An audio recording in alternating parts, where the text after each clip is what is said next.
Skutečný případ, který chce vycházet z předpokladu, že se jedná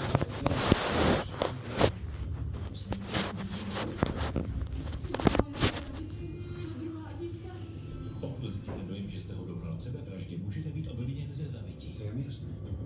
Martin Freeman, hlavní roli v šestidílného kriminálního thrilleru Přiznání.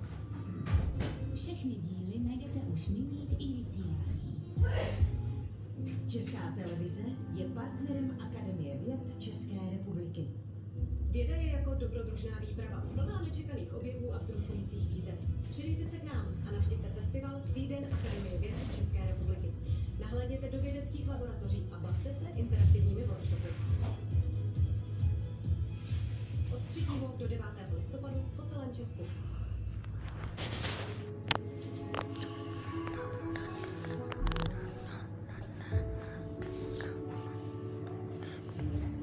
Sehraná dvojice kriminalistů řeší ty nejdrsnější případy ostravského regionu. Jednoznačně cizí zavinění. Kdo organizuje nelegální zápasy?